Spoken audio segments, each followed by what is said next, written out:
Hello friends, Radhe Radhe, जय श्री कृष्णा, जय माता दी। कैसे हैं आप सभी लोग? आई होप आप सब लोग बहुत अच्छे होंगे। वेलकम टू टैरो संसार। आज का हमारा टॉपिक है कि आपके पूर्वज आपसे क्या कहना चाहते हैं। पूर्वज वो होते हैं जो हमें छोड़ करके चले जाते हैं इस दुनिया में, यानी उनकी दुनिया और हमारी दुनिया में बहुत अंतर होता है। वो मृत्यजन जो कभी हमारे बीच थे, आज वो हमारे बीच में नहीं है।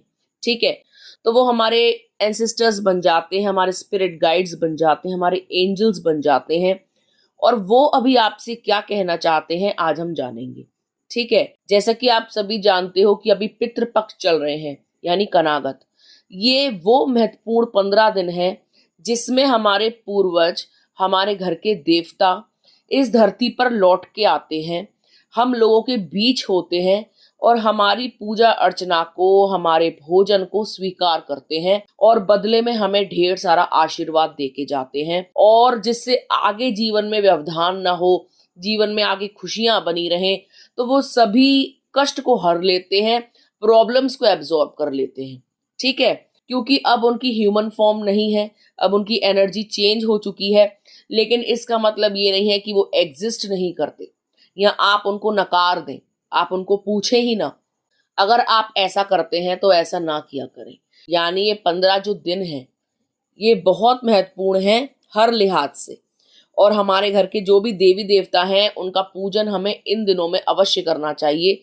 वो कोई ना कोई मैसेज हमको दे रहे होते हैं, जिसको हमको रिसीव करना चाहिए किसी भी माध्यम से, चाहे वो एंजल नंबर्स के माध्यम से हो, फेदर्स के माध्यम से हो, या हम मीडियम्स के द्वारा हो। ठीक है, तो वो आपको क्या मैसेज कन्वे करना चाहते हैं आज हम जानेंगे अपनी इस रीडिंग में। ये रीडिंग आपको बहुत ध्यान से सुननी चाहिए। हो सकता है किसी प्रियजन को आपने खोया है और वो आपसे कुछ कहना चाहते हो, तो हमारे माध्यम से आप जान पाएंगे कि वो आपसे क्या कहना चाहते हैं। ठीक है, रीडिंग को बहुत ही ओपन माइंडेड होके सुनिएगा, पॉजिटिव तरीके से सुनिएगा। ये मत सोचिएगा कि ऐसा कुछ नहीं होता, कोई नहीं आता, जो चला गया वो हमें नहीं सुन रहा। ऐसा बिल्कुल भी नहीं है। इस दुनिया में और उस दुनिया में ना एक बहुत पतली सी परत है। आप जानते हो, सिर्फ सांस का लेना ही हमें जिंदा रखे हुए है। जिस दिन ये सांस आनी बंद हो गई, हम उस दुनिया में पहुंच जाएंगे। तो ये थोड़ी ना है कि उस दुनिया में चले जाएंगे तो अपनों का साथ छूट जाएगा, या जिनसे हम बहुत प्यार करते हैं उनसे कभी कम्युनिकेट नहीं कर पाएंगे, उन्हें देख नहीं पाएंगे। आप जानते हो कि जब आत्मा चली जाती है ना यहाँ से हमें छोड़ करके, यानी हमारी दुनिया के बीच से, लेकिन जब वो दूसरी दुनिया में एंटर करती है तो तब भी उसको अपनी प्रीवियस लाइफ से मोह होता है। यानी वो लोगों से कम्युनिकेट करना चाहती है, अपने बच्चों से, अपने हस्बैंड से, वाइफ से, अपने पेरेंट्स से। भाई बहुत सारी इच्छाएं अधूरी रह गई, बहुत सारी बातें करनी थी जो नहीं कर पाए। अकस्मात डेथ हो गई, मर गए।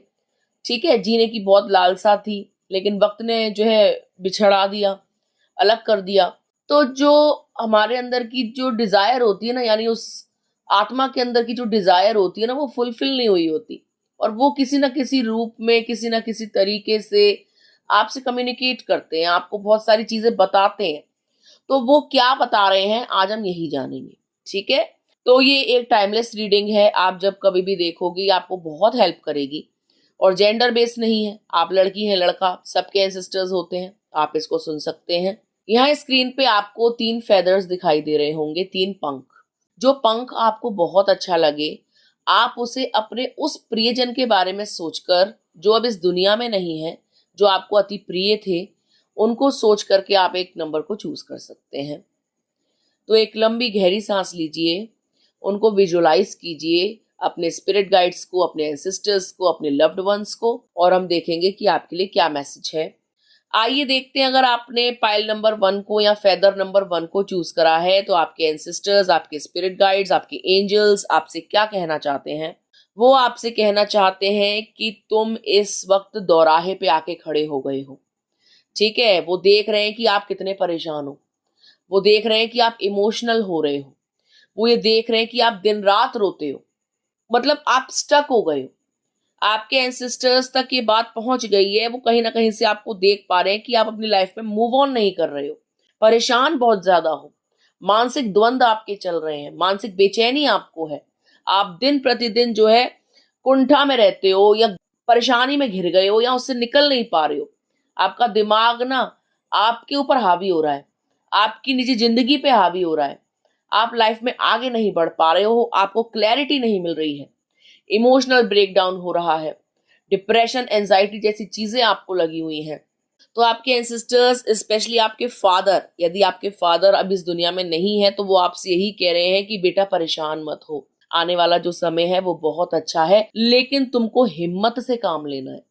तुम्हारी लाइफ में जो चीजें चल रही है ना, वो धीरे धीरे करके सॉर्ट आउट होंगी, एकदम से जो है सब कुछ अच्छा नहीं होगा, लेकिन इस चीज का मैं तुमको आश्वासन देता हूं कि आने वाला जो समय होगा, यानी अब से लेकर 4 महीने या 4 साल तुम्हारे जिंदगी में बहुत ज्यादा इंपॉर्टेंट होंगे, बहुत बड़े बड़े काम तुम्हारी लाइफ में होंगे। ठीक है, वो आपसे कह रहे हैं कि आप परेशान ना हो, स्ट्रेस ना लो, अपनी जिंदगी को आराम से जियो, जो होना था वो हो गया, लेकिन आगे के लिए तुम जो है सतर्क रहो, अपनी जिंदगी के बारे में पॉजिटिव सोचो, हमारा स्मरण करो। ठीक है, तो वो आपसे ये कह रहे हैं कि आप ना प्रोटेक्टेड हो, घबराओ मत। अगर आपकी लाइफ में अगर कोई प्रॉब्लम आ गई है ना, तो आप उससे डरो मत, दिमाग पे हावी मत लो। ठीक है, रो मत, टेंशन मत लो, सब ठीक हो जाएगा। थोड़ा कठिन समय आपके जीवन का अभी चल रहा है, वो खत्म होने वाला है। ठीक है, आप भी एक सोल्जर हो, आप बहुत बड़े योद्धा हो, आपके अंदर भी ना हिम्मत की कोई कमी नहीं है, लेकिन आपने अपने आप को अंडर एस्टिमेट किया हुआ है। आपको डर लगता है कि मैं क्या करूं, कैसे करूं, कौन गाइड करेगा, पापा होते तो ये हो जाता, आज वो मुझे गाइड करते, मैं किससे पूछूं, कैसे कोई काम करूं। आप ब्लाइंड फोल्ड हो गए हो, आप कंफ्यूज हो गए हो, आपको समझ में नहीं आ रहा लाइफ में कोई स्टेप लेना है तो वो कैसे लूं, हिम्मत की कमी आपके अंदर हो गई है। तो आपके फादर, आपके एंसेस्टर, आपके स्पिरिट गाइड आपसे ये कह रहे हैं कि आपको अकल आएगी, आपको आइडियाज आएंगे, आपको विजडम आएगा, आपके काम बनते जाएंगे, टेंशन नहीं लेनी, ओपन माइंडेड होके एकदम रिलैक्स होके सोचना है अपनी प्रॉब्लम्स के ऊपर, सब कुछ सॉर्ट आउट होने वाला है। आने वाला जो समय है वो बहुत अच्छा है, परेशानियां धीरे धीरे करके खत्म होती जाएंगी, एक स्टेबिलिटी लाइफ में आ जाएगी। आप ना कच्ची उम्र में ही मैच्योर हो गए हो, दुखों को आपने बहुत पहले देख लिया है, आपने अपने घर की रिस्पॉन्सिबिलिटी अपने ऊपर ले रखी है, आपने अपनी इच्छाओं का दमन कर रखा है। आपके फादर, आपके एंसिस्टर आपसे यही कह रहे हैं कि अपने लिए स्ट्रिक्ट मत बनो। ठीक है, तुम घबरा गए हो सिचुएशन से, तुम्हें डरने की जरूरत नहीं है, तुम एकदम संभल संभल के चल रहे हो, डर डर के चल रहे हो, फूक फूक के कदम रख रहे हो, ये अच्छी बात है, लेकिन डरो मत। डरोगे तो जीवन नहीं जी पाओगे। हम तुम्हारे साथ हैं, हम तुम्हें प्रोटेक्ट करते हैं, तुम्हें कुछ नहीं होने देंगे, सब कुछ अच्छा होगा, हमारा आशीर्वाद तुम्हारे ऊपर बना हुआ है। ठीक है, तो वो आपसे यही कह रहे हैं कि आप सेफ एंड सिक्योर हैं, टोटली प्रोटेक्टेड हैं, आपको टेंशन लेने की, स्ट्रेस लेने की जरूरत नहीं है। लाइफ में आगे बढ़िए, चीजों को एक्सेप्ट कीजिए, अपनी जिंदगी को दोनों बाहों को फैला करके स्वीकारिए और अपने जीवन को अच्छे से स्पेंड करिए। ठीक है, तभी उनको खुशी होगी। ठीक है, वो चाहते हैं कि आप खुश रहो, जिससे उनकी आत्मा को भी संतोष मिले, संतुष्टि मिले, दुख ना हो उनको आपको दुखी देखकर। तो वो यही चाहते हैं कि बेटा दुखी ना हो, मैं हूं ना, मैं तुम्हें देख रहा हूं ना, तुम्हारे सारे काम बन जाएंगे, चिंता करने की कोई जरूरत नहीं है, वो आपसे यही कह रहे हैं।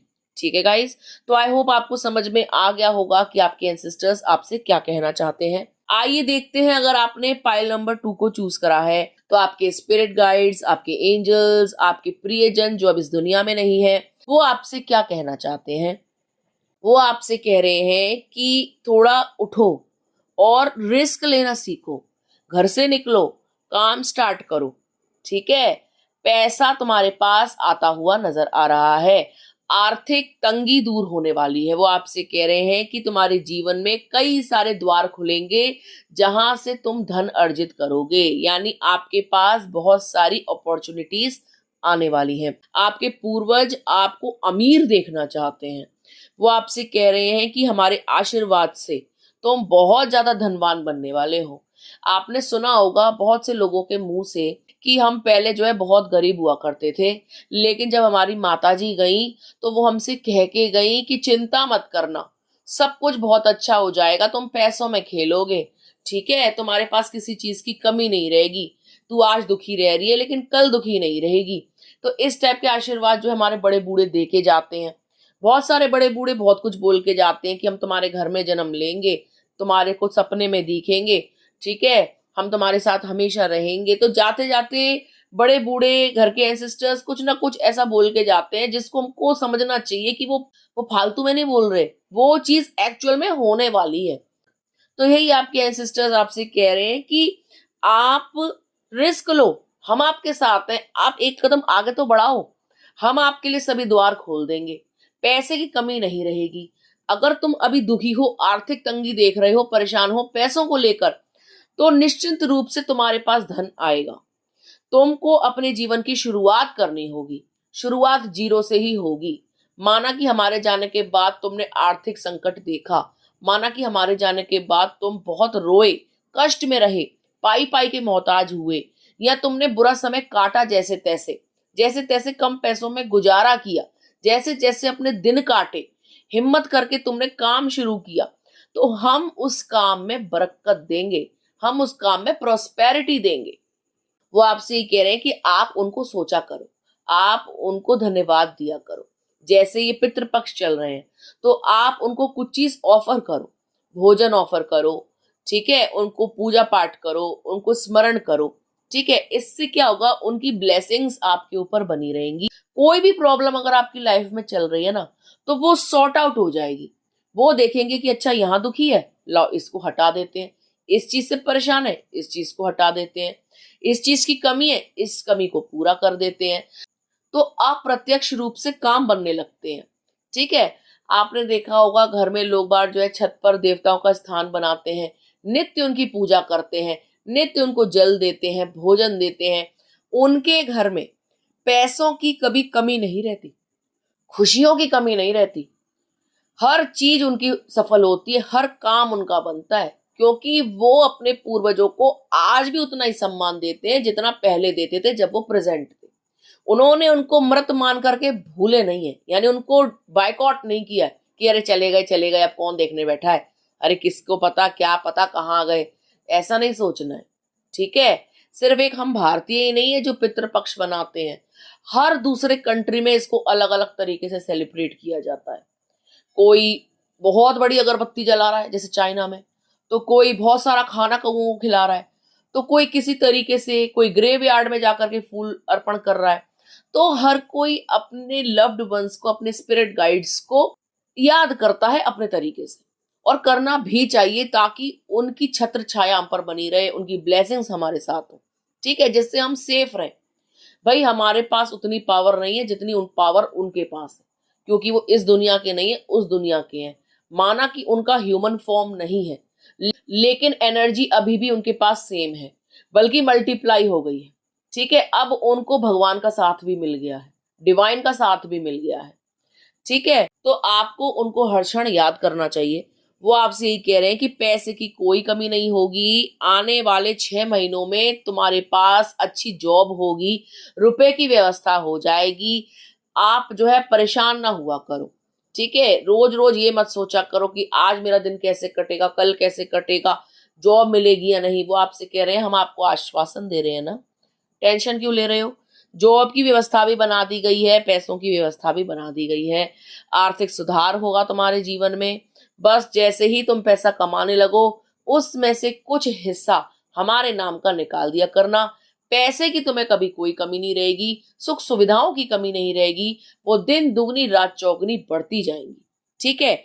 उनकी कृपा से, उनकी ब्लेसिंग से ना आप इसी जन्म में बड़ा मकान भी बनाओगे। जब मकान बना लो तो एक स्थान पूर्वजों के नाम का निकालना, एक स्थान उनके नाम को डेडिकेट करना, जहां पर आप उनकी पूजा कर सको, उनको ऑफर कर सको, ठीक है। वो पूर्वजों का, देवताओं का स्थान बनाना, लेकिन मंदिर के बीच में मत बनाना, मंदिर के साथ में मत बनाना, एक किसी कोने पर, छत पर, कहीं भी उनको अपने देवताओं को स्थान देना, ठीक है। और यदि आप घर में स्थान न दो तो किसी धार्मिक स्थल पर आप उनको स्थान दे सकते हो, जिससे वो आपको कष्ट ना दें। वैसे तो कष्ट नहीं देते, लेकिन कभी कभी हमारी हरकतें इतनी खराब हो जाती हैं जिससे वो उग्र हो जाते हैं, ठीक है।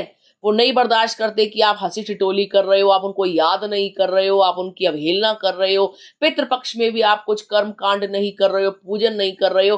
तो इससे क्या होता है, वो अतृप्त होते हैं, गुस्सा हो जाते हैं, काम खराब करने लग जाते हैं। तो आपको ऐसा नहीं करना है। आपको उनको याद करना है, ग्रैटिट्यूड शो करना है हर छोटी बड़ी चीज के लिए कि जो ये आज मैं खरीद के लाया हूं, आपकी कृपा से आया है। आज मैं पास हो गया हूं, आपकी कृपा से हो गया है। आज मेरी शादी फिक्स हो गई है, आपकी कृपा से हुई है। आप कृपा देना शुरू कर दो, कृपा बरसनी शुरू हो जाएगी। ठीक है। ये छोटे छोटे उपाय, छोटे छोटे कर्मकांड हमको काफी खुशियां भी देते हैं और हमारे पूर्वजों को भी संतुष्ट रखते हैं। ठीक है। तो आई होप आपको समझ में आ गया होगा पाइल नंबर 2 कि वो आपको काफी सारा पैसा देने वाले हैं। आपको हिम्मत करनी है, रिस्क लेना है, जॉब करना है, बिजनेस करना है, कुछ ना कुछ करना है, लेकिन नेगेटिव माइंडसेट के साथ नहीं करना, पॉजिटिव होकर के करना है। उनको याद करके करना है कि आपकी कृपा से आज मैंने ये दुकान डाली है, आप ही इसमें बरकत दीजिए, आप ही क्लाइंट भेजिए। तो आप देखिएगा कैसे आपके पास क्लाइंट आते हैं, कैसे आपके पास लक्ष्मी जी आती हैं। ठीक है। तो आई होप आपको समझ में आ गया होगा पाइल नंबर 2 कि आपके एंसेस्टर्स, आपके स्पिरिट गाइड्स आपसे क्या कहना चाहते हैं। आइए देखते हैं, अगर आपने पाइल नंबर 3 चूज करा है तो आपके स्पिरिट गाइड्स आपसे क्या कहना चाहते हैं। पाइल नंबर 3, ऐसा लगता है कि आप अपनी मदर को बहुत मिस करते हो, अपनी मम्मी जी को, माता जी को। आप उनके बगैर ना बहुत ज्यादा डिप्रेस्ड हो, रोते हो, दिन रात उनको याद करते हो कि मम्मी होती तो ऐसा होता, मम्मी होती तो वैसा होता, आज जीवन में इतनी नीरसता है, कुछ भी अच्छा नहीं लगता। ठीक है। क्योंकि हो सकता है कि आप अपनी मदर से ना बहुत ज्यादा अटैच थे, इमोशनली आप उनके ऊपर डिपेंड थे, आपकी जो बॉन्डिंग थी वो बहुत स्ट्रांग थी। और उनके जाने के बाद आप खुद को बहुत ज्यादा अकेला, तन्हा और लाचार पाते हो। आपको कहीं खुशी नजर नहीं आती, जबकि खुशियां आपके घर में हैं। ऐसा नहीं है कि बहुत हाय हाय मची हुई है, खाने को नहीं है या आर्थिक संकट है या बहुत ज्यादा प्रॉब्लमेटिक सिचुएशंस है, ऐसा नहीं है। लेकिन आप खुद को अकेला पाते हो, आप खुद को लोनली पाते हो। आपको ऐसा लगता है कि आपको कोई समझने वाला नहीं है। आपको ऐसा लगता है कि आप अपनी बातें किससे शेयर करोगे। आपको ऐसा लगता है कि आपकी खुशियां जो है आधी हो रही हैं मम्मी के बगैर। तो मैं आपको बता दूं, आपकी मदर आपको ऐसे हाल में देखकर ना बहुत दुखी होती है। वो आपसे कहती है बेटा हिम्मत रख। ठीक है, मैं तुझसे कल भी प्यार करती थी, मैं तुझसे आज भी प्यार करती हूँ। आई एम प्रोटेक्टिंग यू, मैं तुम्हारी रक्षा कर रही हूँ, मैं तुम्हारे साथ हूँ बच्चे, मैं दूर नहीं हूँ। तो आपकी माता जी आपसे ये कह रही है कि दुख के बादल छट जाएंगे, सुख आएगा, तुम इस दुख से बाहर आओ। ठीक है। जब तुम खुश रहोगे ना तो मैं वहां खुश रहूंगी, अगर तुम यहाँ रहोगे तो मैं वहां सुखी कैसे रहूंगी। मेरी आत्मा अटक जाती है, मैं बार बार तुम्हारी तरफ खिंची चली आती हूँ, तुम्हें दुखी नहीं देख सकती। ठीक है। तो वो आपसे यही कह रही है कि आप दुखी मत हो। वो आपसे ये कह रहे हैं कि आपने ना दुनिया से, मोह माया से ना एक पीठ कर ली है। आपने मतलब अपने आप को आप बहुत ज्यादा डिप्रेशन में डाल रहे हो, अपने आप को जो है आप दुनिया से दूर कर रहे हो, मिलना घुलना नहीं चाहते हो, बात करना नहीं चाहते हो, रिजर्व हो गए हो, इंट्रोवर्ट हो गए हो, परेशान ज्यादा रहने लगे हो। ठीक है। आपको ऐसा लग रहा है कि अब दुनिया में रखा ही क्या है, अब तो किसके लिए जीना, क्या करना है, मेरी तो जिंदगी उजड़ गई, आप इस टाइप की फीलिंग रख रहे हो।